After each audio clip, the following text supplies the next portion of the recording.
Hello there. Welcome back to another episode of Star Wars in the Galaxy, watching all the Star Wars we can get our hands on. I'm Eli. I'm Jacob.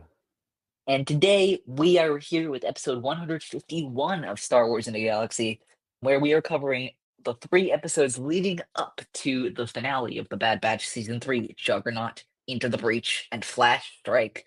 As always, I will remind everyone that Jacob is his first time seeing it, so he doesn't know-ish what's going to happen in the finale. That's how I can best describe it. He doesn't know-ish what's going to happen in the finale. It is no longer a chronological rewatch for me. It is a chronological watch.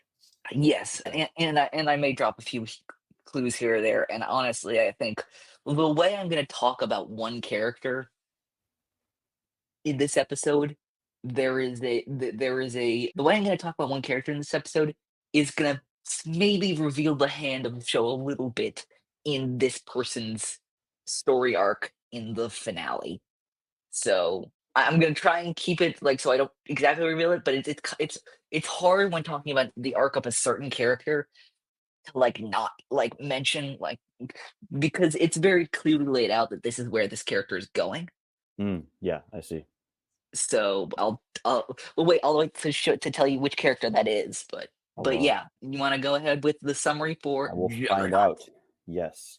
So in episode 12, Juggernaut, Omega is back on Wayland, brought there by CX2, or I believe, are we calling Clone Y? Clone Y. And she's turned over to Hemlock. CX2? Maybe that's Clone Z. I don't know. Either way, maybe I don't know. CX2. It's one of the shadow clones, the assassin clones, whatever we want to call them. The show itself doesn't really give them an official name. Yeah. So he takes her into Tantiss space and he turns her over to Dr. Emery Carr for testing.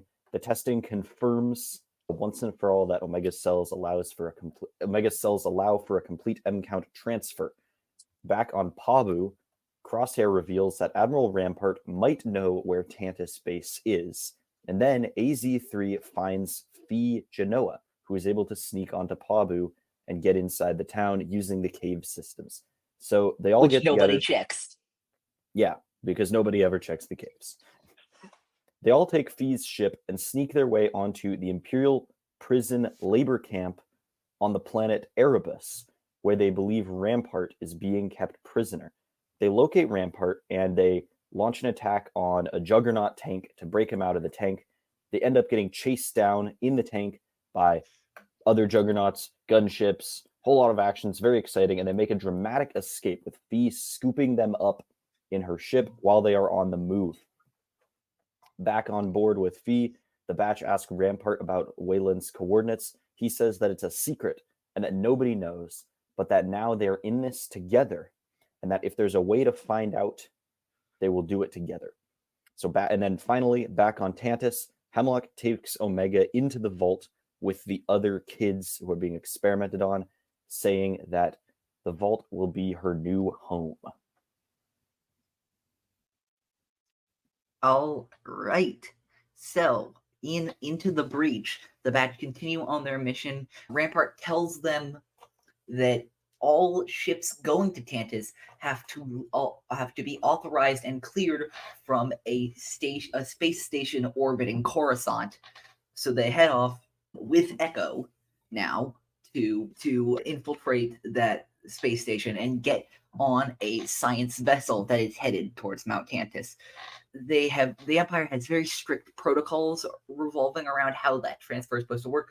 So of course, their plans go awry. Wrecker has to kill a few officers, and they all kind of have to blast their way back onto the ship, which eventually they end up taking the shuttle that Echo managed to steal for them and attaching it to the hull of a science vessel at the very last second before it jumps to hyperspace to Wayland.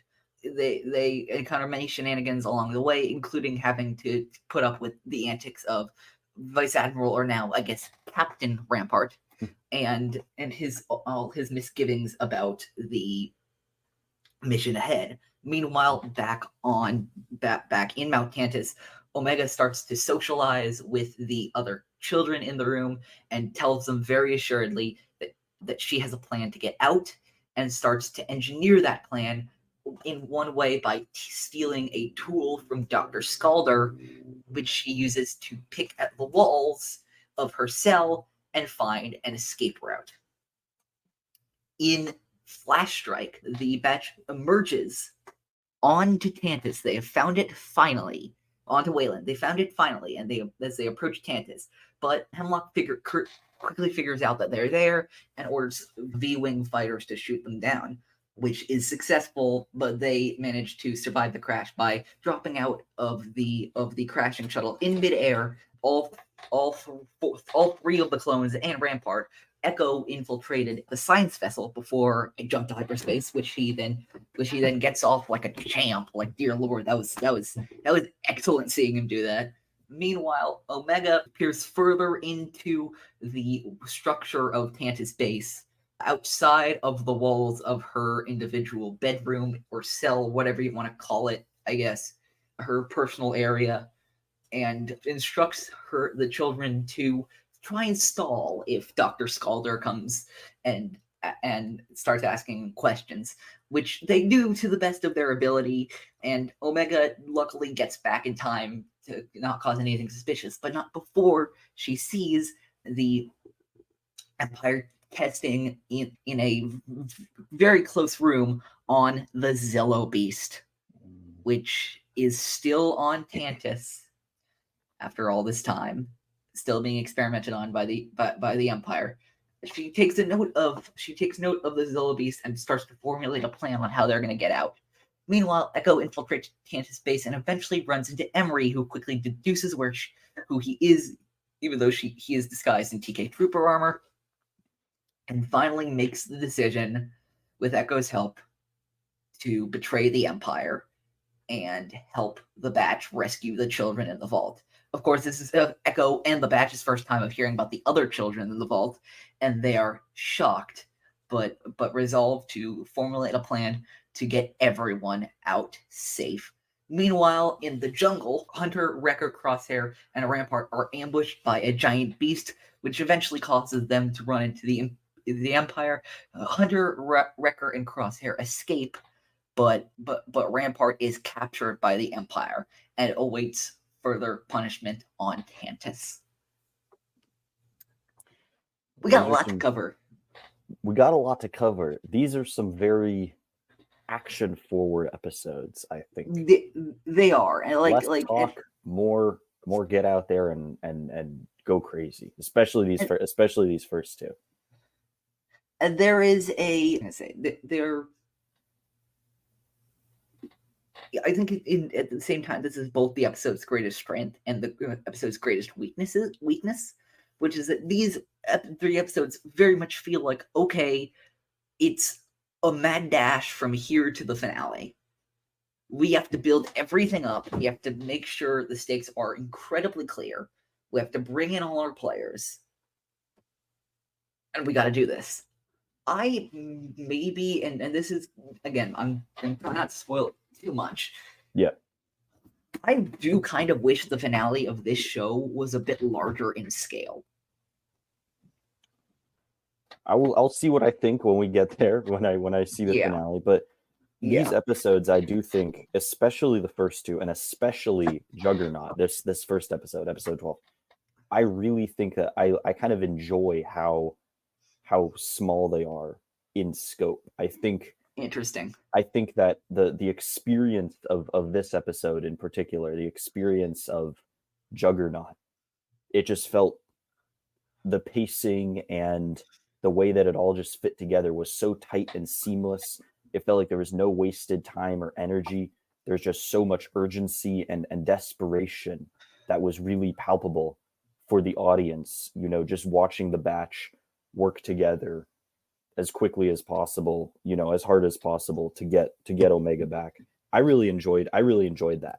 And I thought that it made for a very, very exciting episode. And not really a character development episode, but a very, very exciting action episode that just, I felt like it drew me in, and I was like, I feel like it helped it helps prime us for a big finale, whatever that may be, when we get one of these episodes where we're just, let's spend the entire time getting the audience really invested and really in that emotional space of feeling the urgency and the desperation that these characters are feeling. I thought this episode did a fantastic job of that, and so I really enjoyed it for that. Genuinely, I'm not trying to like criticize or anything. I'm just genuinely fascinated by that, because this is probably that Juggernaut, I think, probably is my least favorite episode this season besides The Harbinger. Really? Yeah. I'll tell you what, I it was don't my think- favorite. It was my favorite episode of these three. I'll tell you that. Interesting. Very interesting.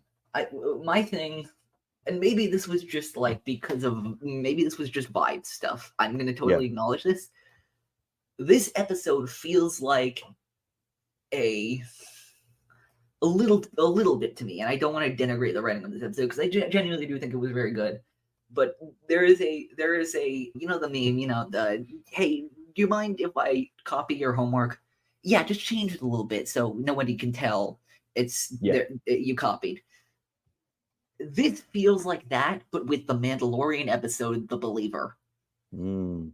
I was going to compare it to the ending stretch of Rebels season 1, actually. Sure, you could do where that I too. feel like we're getting primed for a big rescue, and we have to feel what the characters are feeling without one of their family there. So I think you're absolutely right to make that comparison as well. I think that's kind of what this, for me, that's what this episode. And yeah, they're getting the kid. They're getting the kid back, and Grogu in season 2. And I just realized, I can see how you connect that. For me, I guess this is what it is. I would have really been interested if Erebus or however you want to pronounce that world was just Morak.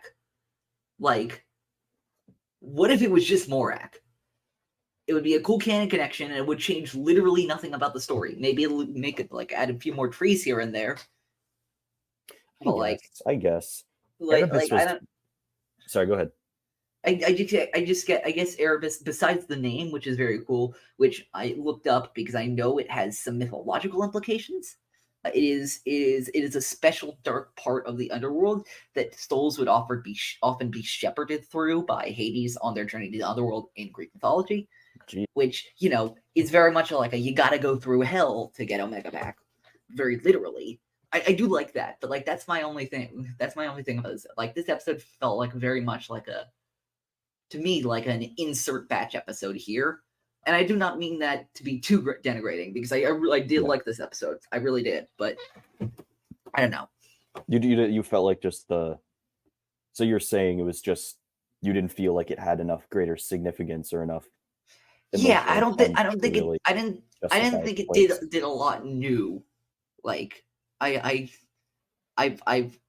seen these beats before. I feel like we've done a lot. I don't think there was a lot shared that was particularly novel. Again, not to say that the episode is bad necessarily. Especially, I think this is the other one.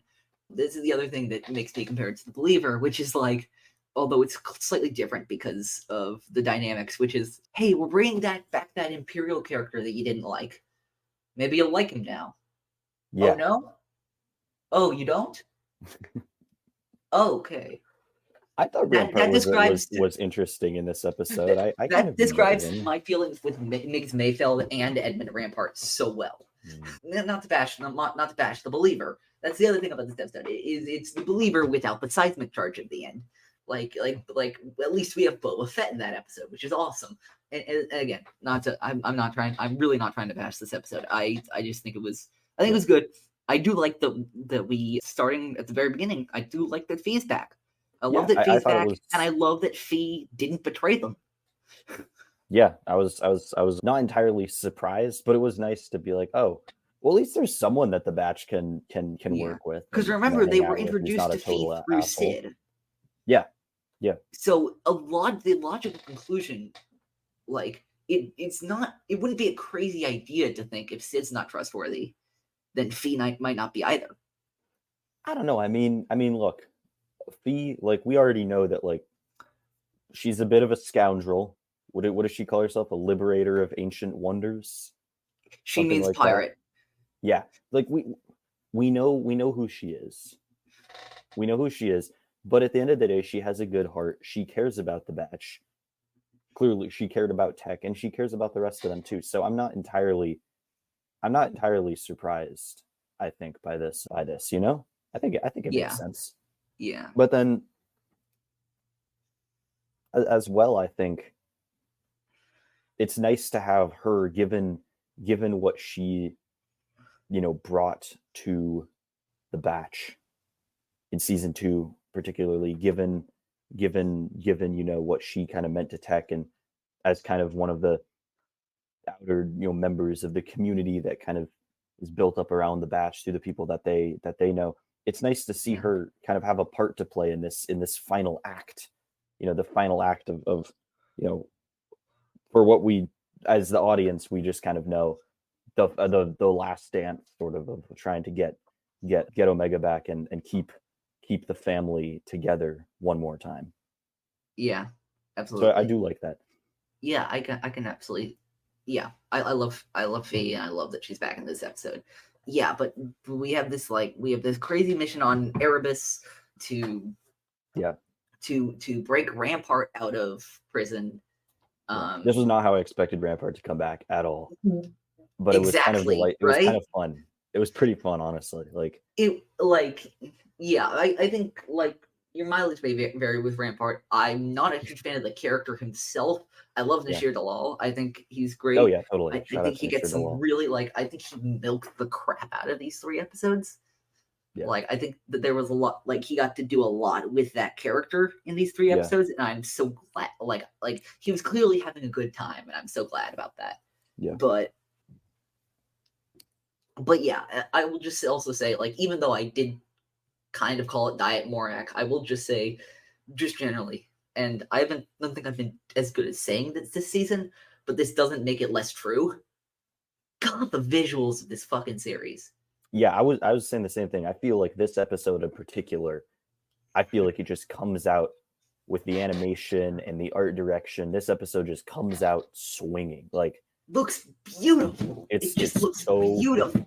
I don't even know why this episode in particular, but even in these episodes, it feels like the animation takes another leap in the artwork quality. It's so beautiful. I mean, yeah, those beginning shots, you know, which, by the way, Night has literally fallen on Wayland and Pabu. What a couple of amazing shots. That's incredible. But then I mean,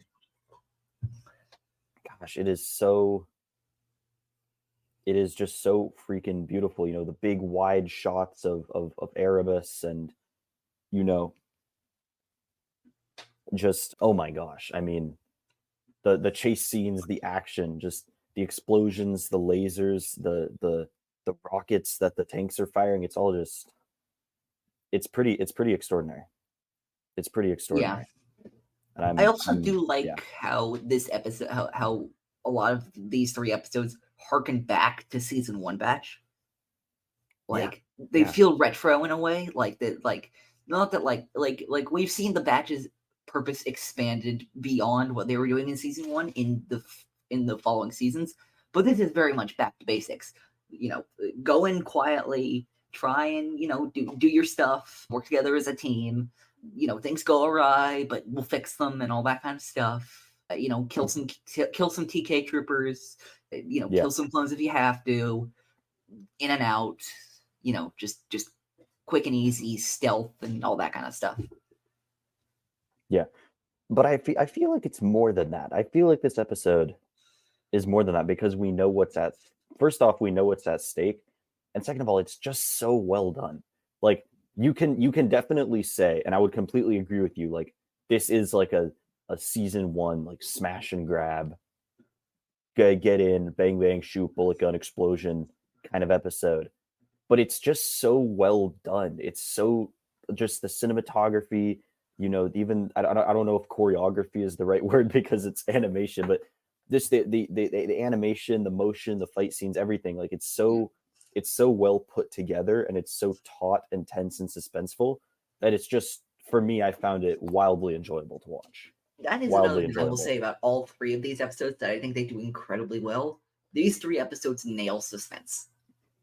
these 3 episodes nail like those ticking clock sequences, especially the one in Flash Strike with Dr. Scalder going in checking on Omega's room. I was worried and I knew what happened. Yeah. Like, I knew that she was going to be okay, and I was still like, oh no. My heart was like pumping fast in my chest. It was great. Yeah, it was really good. I will say as well, in terms of callbacks, in terms of throwbacks, like even though this is not exactly a super plot, character development heavy episode. There's no major turning points. All the little moments of attention to detail that we get that just kind of remind the audience of what's at stake and what's happened so far, remind us of kind of the emotional stakes, the emotional provenance and the history of the batch, like the same shot of Mount Tantiss we've gotten since season 2, since Tantiss was first introduced, framed by the trees, night day, whatever it is, the close up of the blood sampler. Yeah. In season 1. Yeah, season 1, end of season 1. He's at the end of season 1. How about that shot of the blood sampler? Every time it ticks over, we see that shot so many times throughout. I think that really started in season 3. It did, yeah. I think with Omega, but it's such an amazing way of just keep on reminding the viewer every time we're back here. Hey, this is important. The clock's ticking. Omega's in danger. Yes, and like it's literally a visual, the visual reminder that the clock is ticking. And also, the visual reminder. Also, the visual reminder of how Omega, as important as she is still a cog in the machine. It's actually something interesting, and that actually gives like more credence in my mind to my theory that we formulated with Keith and Kerwin last episode about exactly why Omega was special. Because if Omega just had a high M, and that's why her blood was special, then why would the Empire keep the other kids around? Exactly. So if it's just that her blood is a good staging ground, and if they have to actually get the midichlorians from one of the kids, that makes sense as to why you still need them on a completely crude level. Which I understand this whole storyline is just like absolutely like just like as dark as night, like really like holy crap, this is like some horrific stuff to watch. The kids stuff is just, especially in the next episode. My goodness. Yeah, it's a lot. Like you thought the Clone Wars was surprisingly dark for animation. This is you got another thing coming. I mean, some of the Clone Wars is pretty yeah, gnarly, but this is very dark. This is gnarly. Yeah, because we see this in the Narkina 5 arc of Andor, but those are all adults. These are kids. Yeah. Who were taken because of something they don't even know about. It's frightening to watch. I'm gonna say, one of the things I do appreciate, I mean, I do wish we had gotten another character in Rampart's place as the let's join you for one last minute. My fan brain wants somebody like Quinlan Voss or somebody like I'm not saying I want this character. I'm saying I want someone like this character, like Hondo, or like a Hondo type person, like an ally of the light side who or even like. If it wasn't so overdone in these kind of stuff, like I would even say somebody like Ahsoka or something like that, or maybe some more of the clones or something like that. But I will say what I do like about Rampart is the clear foil that they're setting him up to be to Crosshair. Yeah, definitely. Because it's said multiple times in both Juggernaut and Flash Strike. Rampart is struggling to understand why Crosshair would turn his back on the Empire. And I ultimately think that everything that Rampart tells Crosshair is actually more of a self-report than it is an analysis on Crosshair. Like, he may think he's talking about Crosshair, but he's actually revealing a lot more about himself because it's been we don't know exactly how long it's been since Rampart was captured at the end of Truth and Consequences, but I would say it's been around a year. I'd estimate it's been around a year, and that's quite a bit of time, you know? Yeah. And one of these men has taken the time to heart to really think about who they are as a person and what they stand for. And the other one hasn't. The other one is the same very person true. they were a year ago. What's the difference Essentially. between Rampart's core ideology, not like talking about like allegiance, but like core ideology between Truth and Consequences and Juggernaut? There is none. Yeah. I think He is ultimately the same guy. Crosshair is a soldier, Rampart is a politician, you know, and that kind of informs their decision making and how they experience events, you know. Yeah, but you'll see, I think like, that's part of and it. you'll see more in the finale of this. But like, we get hints of this in I believe it was Flash Strike actually. No, it was Into the Breach. It was Into the Breach. We saw this where when he puts when he like for the first time he bosses around another Imperial in the space station, goes, "I've missed this." I'm like, Yeah, that was such a funny these moment, people betrayed you. These people, you got framed by the leader of this system for something that you were ordered by them to do. They set you up. And Rampart yet the can't help first it, man. time He can't help himself. He loves this shit. the loves it. first time he has an opportunity to put somebody down in the same structure, he's like, I fucking love this. Like that is an incredible indictment on his character. Right there. And Noshiro Dalal's voice acting just really like heightens that. Absolutely, it does. Like there is a very like, I don't want to say like this is gonna sound weird, like Rampart. I think he like they always played up the cartoony Imperial part of this part of his character, where he's overly pompous and overly talking down to people, overly condescending, and like very good at playing the games until he isn't. But I really like how they're humanizing such a, on the surface, what may seem like a goofy character. Yeah, no, I agree. I think Rampart's always, you know, a bit of a caricature because he's quite a cartoony bad guy. Yeah, to some extent, and we know he's not really very complex. He's kind of just there to be the foil, to be the harbinger of the destruction of Camino, you know, to be tracking down the batch. So it is interesting to see a little bit more from him in that regard.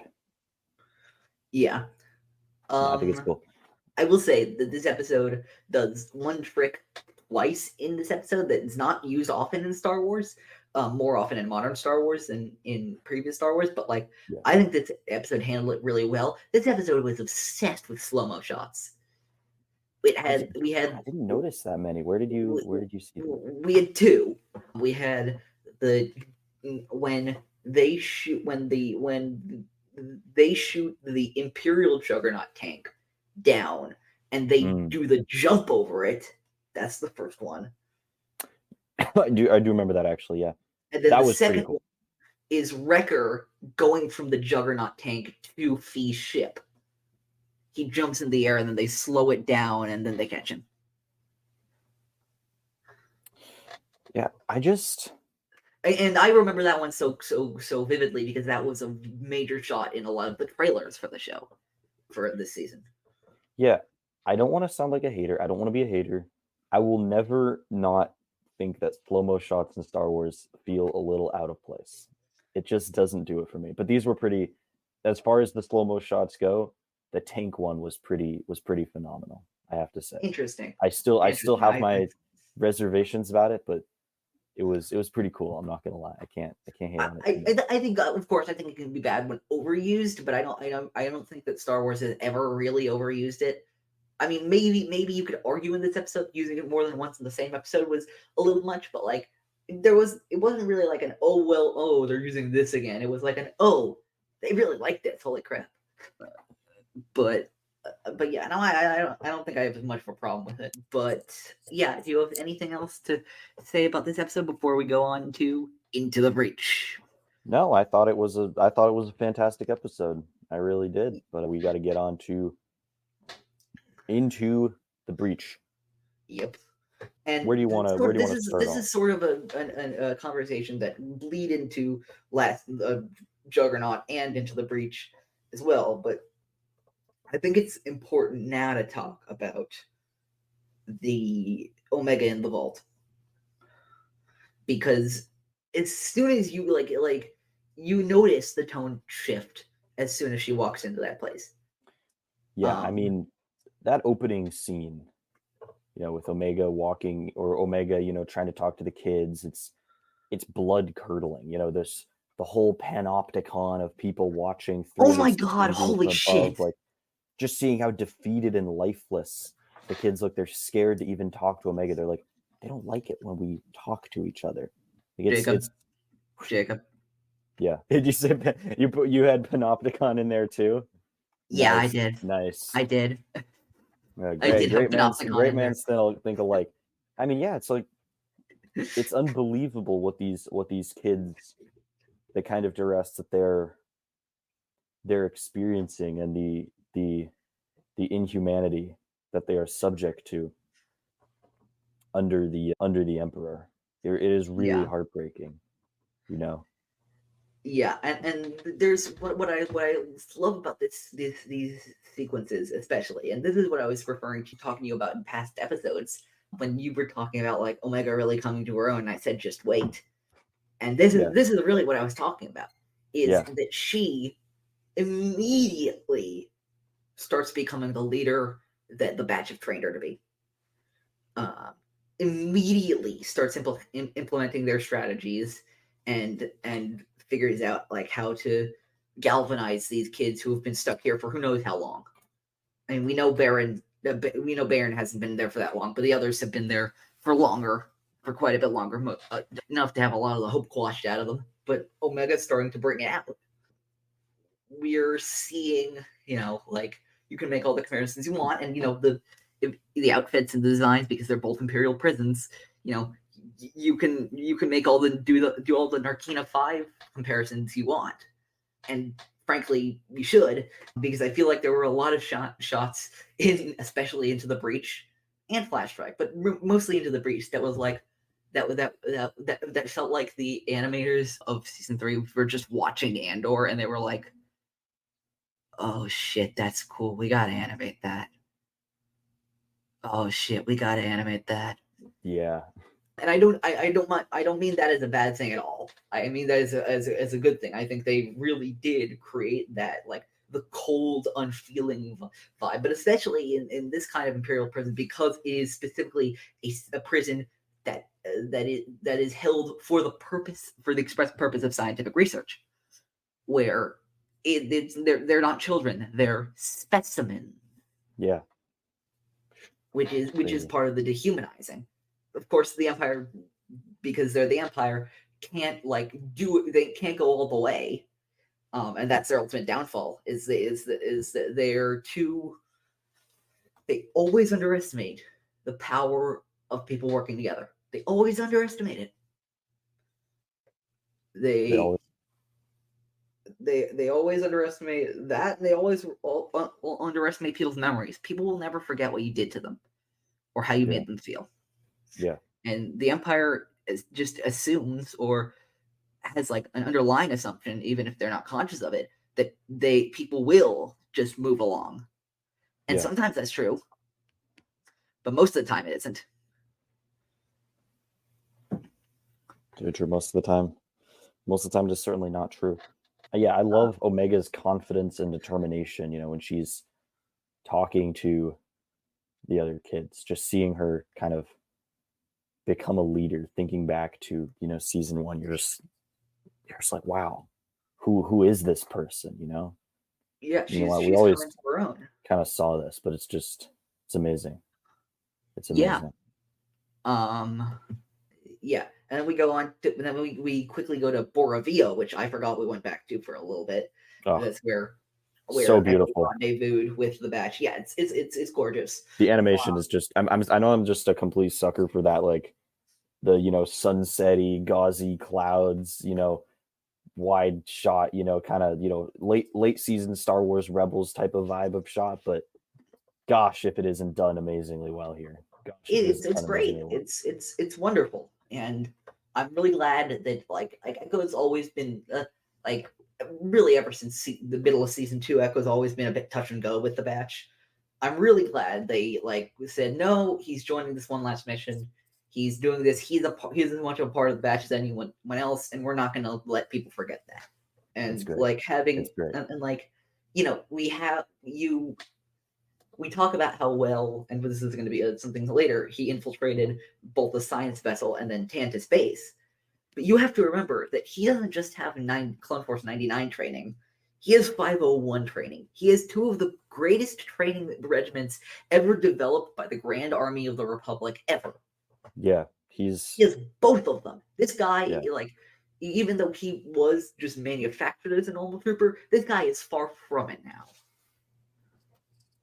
You're very, very, very far from it. I mean, seeing him, it is heartwarming to see Omega come back. Sorry, no, my gosh, Echo.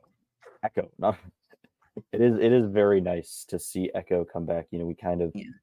We have these moments where we kind of wonder, is he going to join? Is he going to really be a part of the batch? And ultimately, they kind of keep him. The writers kind of keep him on the sideline a little bit more. They're kind of bringing him in more as a guest. So. I do really, and actually, there's an additional part of his past. There's an additional part of his past that I forgot to mention, which is that we can say we thought this was Fives for a long time, but we can say now Echo is the last member of Domino Squad that's out there. Gosh, wow, yeah, Dominoes all fell. Man, Echo's still going. Echo got knocked over and got back up, which is even more impressive, honestly.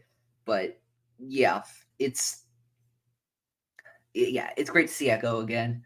Going to the batch and Rampart, there were some really great comedic beats in this episode with the batch and Rampart. I love Rampart was so sassy in this episode.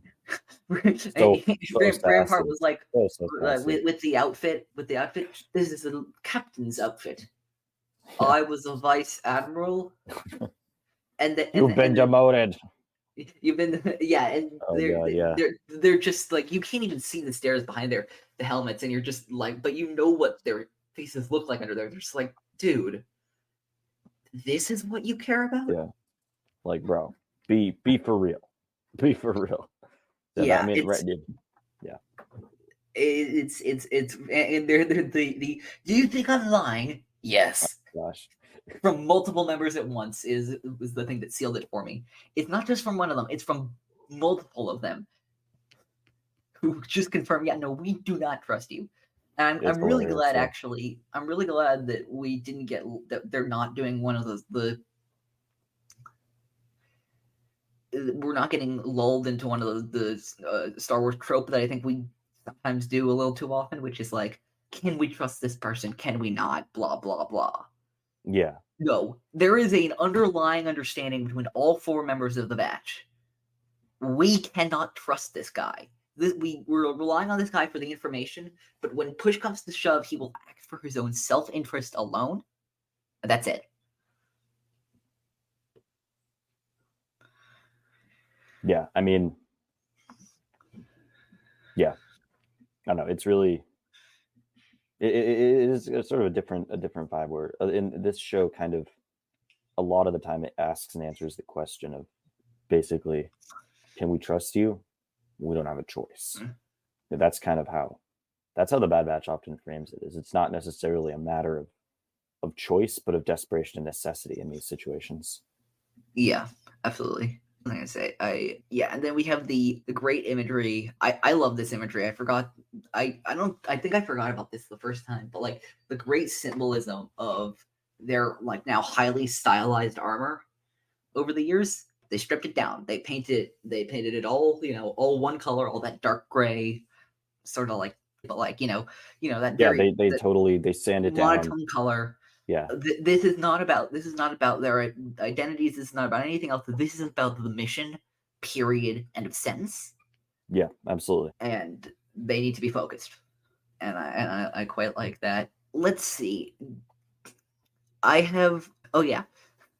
Another funny moment I wrote down in my notes when they're infiltrating the space station and an Imperial officer comes to check on Wrecker in the ship.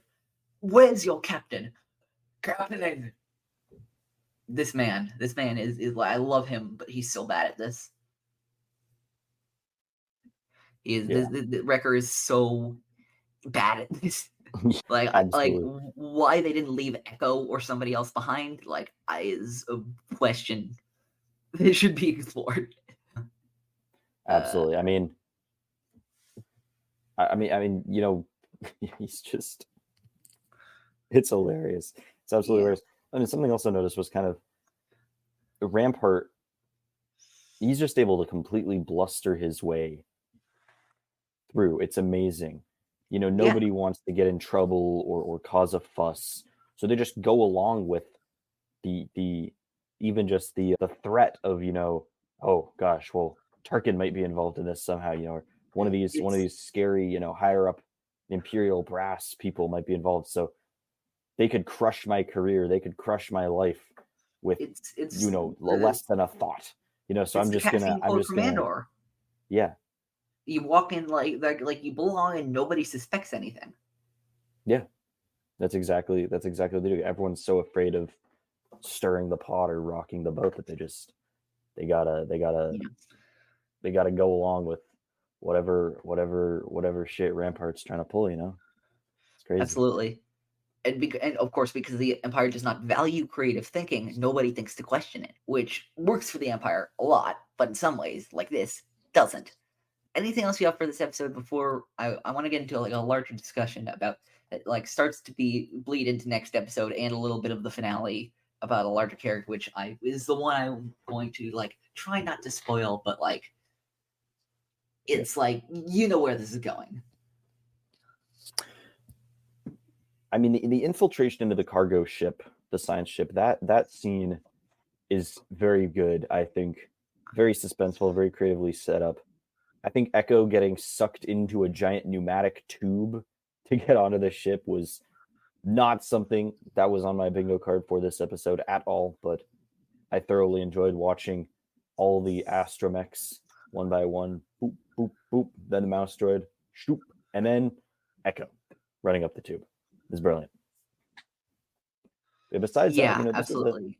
This was another decent episode. I think I didn't like it as much as Juggernaut, but I think once again, it felt pretty tightly woven together, pretty streamlined, pretty suspenseful, desperate, emotional, everyone's just working against the clock, trying to reunite. Yeah, I absolutely think I agree with you. I think Flash Strike is my favorite of the three, but I think this is probably above Juggernaut for me. But it was more great build up for stuff. Build up because I feel like this episode is as if Flash Strike is the prelude to the finale, this is the build up to the prelude to the finale, and the Juggernaut was the build up to the prelude to the finale. There's a lot, as I mentioned before, strength and also weakness. There's a lot of table setting in these episodes. Yeah. There's a lot of making sure we know where all of our players are, so that when we make dramatic moves, and there will be dramatic moves in the finale, we know how we can do it. We know how we can establish it. Do you want to start into this big conversation before we switch over to Flash Strike, or do we, or you want to get into Flash Strike, some of the nitty gritty first, and then? I think we can let's go through Flash Strike and see what we think about that, and then we can kind of wrap it all up. It's about Juggernaut, and it's about Into the Breach as well as Flash Strike. Okay. Well, if you want to start there, then we can go do that if that's what you. Sorry, I think I do want to do that. Yeah. Okay. Let's talk about what's on your mind. The elephant in the room for me of these 30 episodes. Dr. Emery Carr. Dr. Carr.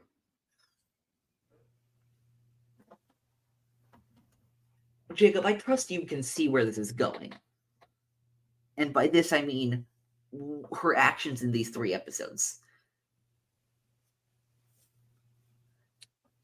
In terms of like, look, let me just say this. There's a line in where Dr. Skelder is recommending some like more extreme security measures to Emery as the now chief scientist in Vault, who makes the rules of the Vault.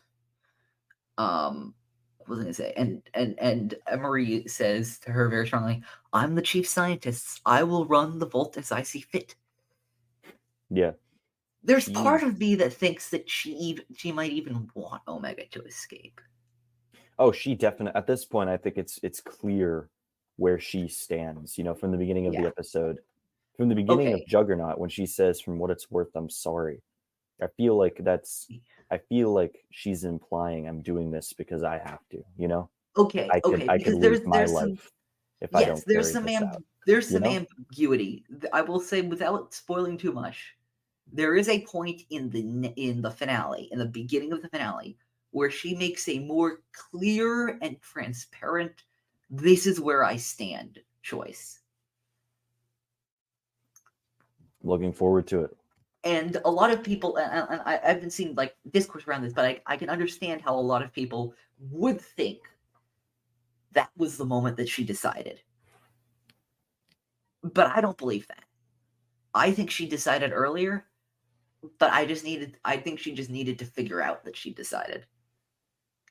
Like stuff like this, stuff like, you know, the fact that she was like not tightening security protocols when the Batch were attacking the facility. Yeah. And even stuff like, you know, giving the hey Lula to what's that kid's name? I forgot what that kid's name is. The Iktakchi kid, the one behind me in my background. Yeah. You know, I think that was a very good precursor to this, like a very good foreshadowing to this. But I think she is starting to like realize in a very real way that what she's doing is wrong, and that she needs to step up her game. Absolutely, and quite a change. Time is coming to pick a side, and she needs to do that. Quite a change since even earlier in this season, I would say. Yeah, and I will just say that I've become a big fan, as a lot of people have probably noticed, of any characters seeking redemption in Star Wars recently. I think that's a core theme of Star Wars, and I always love when quote-unquote bad guy characters can admit they were wrong, and can see the error of their ways and can try to do better. Because I think that's just a core theme of Star Wars. I've been rocking that Emeriedemption shit ever since I found out who he really was in Young Jedi Adventures. Emeriedemption is great. I was writing for Crosshair Redemption, which is going swimmingly. I think Emeriedemption is underrated. I think Emeriedemption is underrated. It was subtle. It was in the background. It wasn't, you know. Yeah, but it was always going. It wasn't in your face, but it was all. It was always happening, and I think that like, and I'm gonna. This is the other part that I'm going to lightly spoil for you. This is not this is not one of those things where I'm going to tell you what happens. I'm going to tell you what doesn't happen. So, you know you know at the end of season 2 when they reveal Emery is Omega's sister. Yes. And everybody was wondering the obvious question: hey, are they ever going to explain how they made female clones? Yeah. No, they don't. They don't do that. Never. They just don't do that. Bummer. They never explain that, and like I still want an answer for that. Like, I understand it's not incredibly important to the story being told. Yeah, I'm sure we'll find out eventually. But it's still a question. But it's still a question. And there's been a I know that there's been a popular fan interpretation by some fans that I've heard in the vein of Sister, the clone trooper in both Brotherhood and Queen's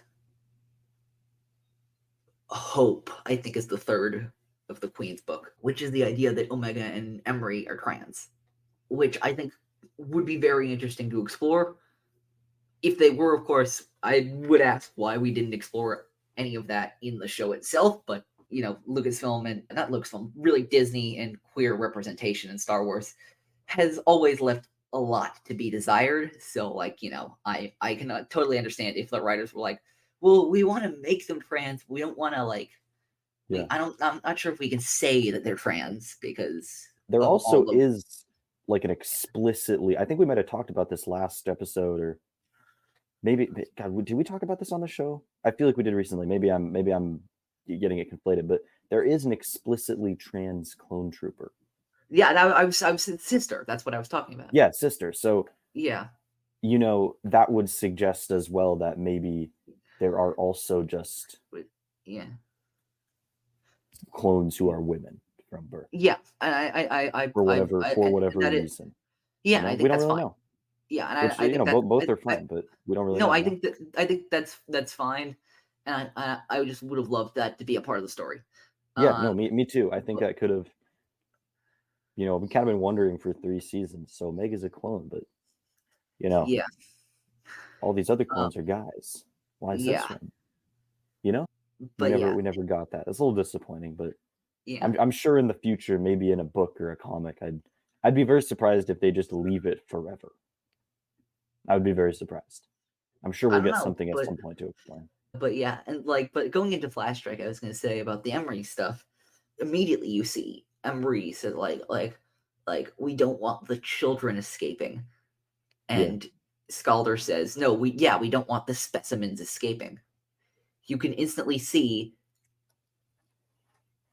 Emery knows what she's gonna do. Emery knows Yeah, whose side 100%. she's on, and she knows the decision she makes, and now it's just about getting herself to do it. And She clearly knows it's wrong, and she's decided that it's not worth her own. At a certain point, she decides it's not worth her own safety. yeah, to keep doing that. she's now just. I think she's now just trying to figure out like exactly how to do it. Definitely. But yeah, I think the Flash Strike legitimately has one of my favorite moments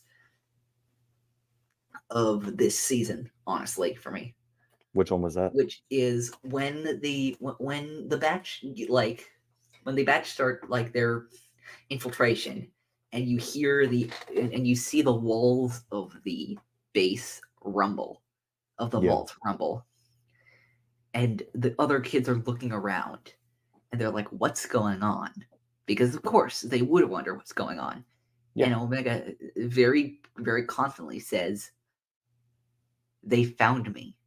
Who? My brothers. I love that. That's such a good moment.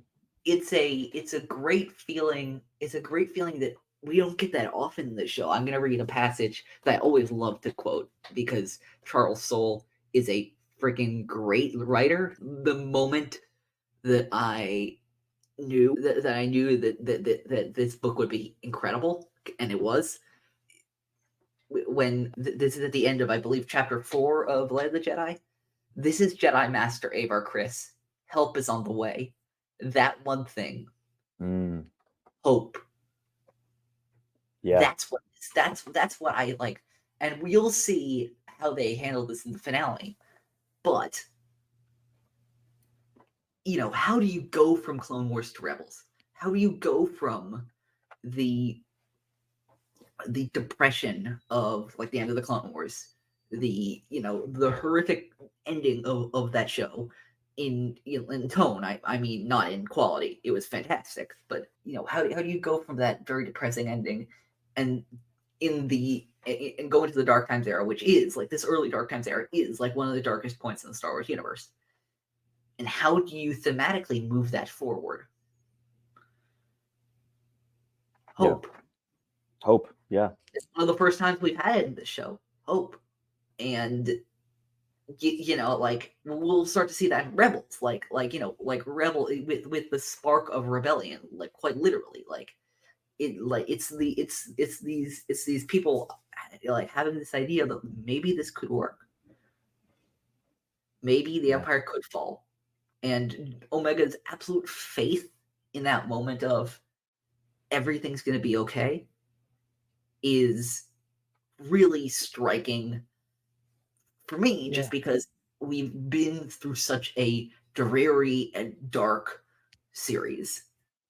Yeah, I mean that's Omega's hallmark. Wherever she goes, whoever she's with, her just unrelenting, ceaseless just drive of hope, and that things will get better, and that she and other people can work to make things better. It's absolutely infectious, you know? Yeah. I think she's had it for a while. Don't get me wrong. I think that this moment is especially special because it feels like she's right in a way that it hasn't. Yeah.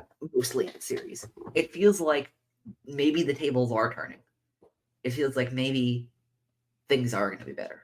Maybe. I don't know. It felt pretty bleak in this episode, but it is creeping in at the edges. The idea that, you know, no longer the Bad Batch, you know, now that they're on Tantiss, they have the opportunity, you know, as bleak as everything is, they now have the opportunity to do something really significant.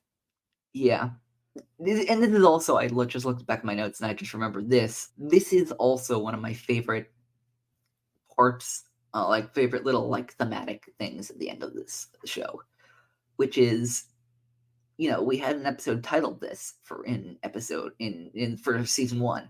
We had an episode titled "Who is the Bad Batch?"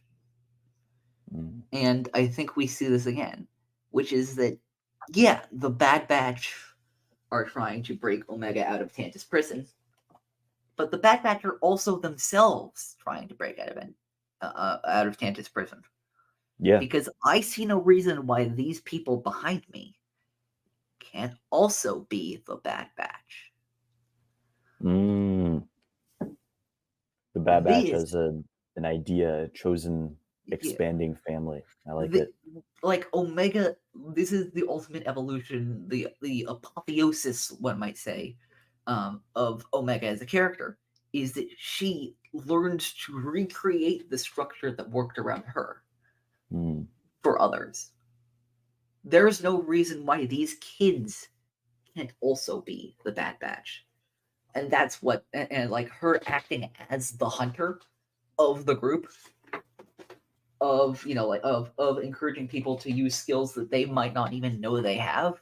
Like there's that and again, she, like, they were pressed for time, and so, you know, you could think it's been done better, and obviously you can make all those arguments that you want to, but that little quip from Omega at the end of "you'll figure it out," like, yeah, she's not saying that to be like, don't ask me, just like, fuck if I know, all that kind of stuff. She genuinely means, I know you will figure it out.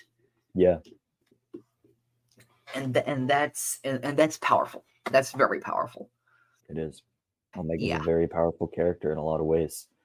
Yeah. And I think even just, you know, for example, like the audacity of her doing this breakout, not even breakout, but her, you know, swiping the tool, removing the panels, knowing how closely she's being watched. You know, the fact that she is able to pull that off, where she uses one of Emery's tools and, you know, pulls all the tiles off the wall, eventually crawls in there, goes out looking for help, and then comes right back. It's, yeah. Look, we already have this sense of the vault and of what a terrifying, sort of suffocating place it is. The fact that she is able to do that is all the more impactful, you know?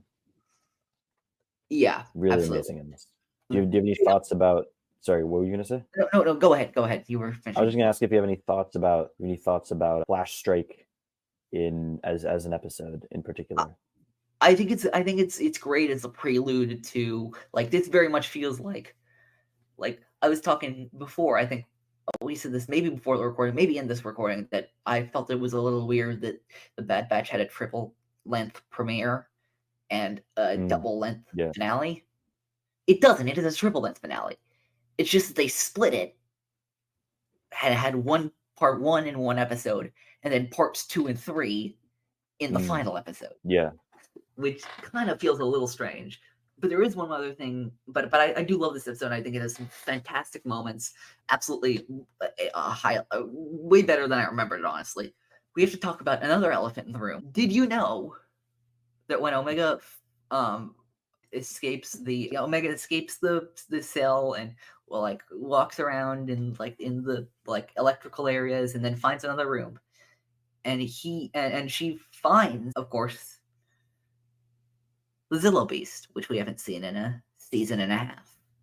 Yeah. You know that Zillow Beast actually has a name?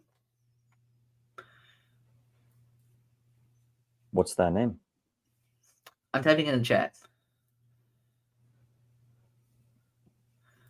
It is Deus Ex Machina. I don't even know if you're joking or not. Oh, I'm totally joking. Okay. It was a little out of nowhere. It was a little out of nowhere. Oh yes, no, I'm totally joking. It does not have a name. My point is, what I really do like about this is, it does sort of a little bit feel to me like a Deus Ex Machina, the Zillow Beast, but it totally isn't. They built this up, and they had this in their back pocket the entire time. Yeah. And I remember, I remember a bunch of people being like, "Oh, what if they use the Zillow Beast to escape?" I'm like, "Yeah, that could happen." I don't see any reason why I couldn't. That's what I love about this show. The Zillow Beast is, for me, the Purrgil of this show.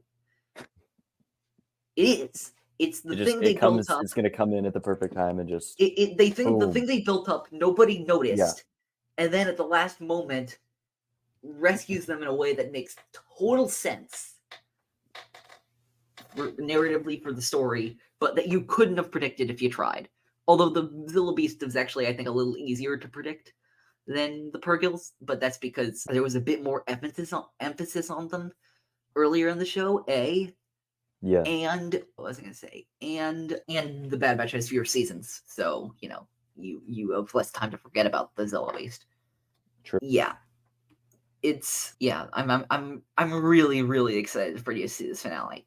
Do you remember what the finale is called? I don't have it pulled up right now, so I do not remember what the finale is called right now.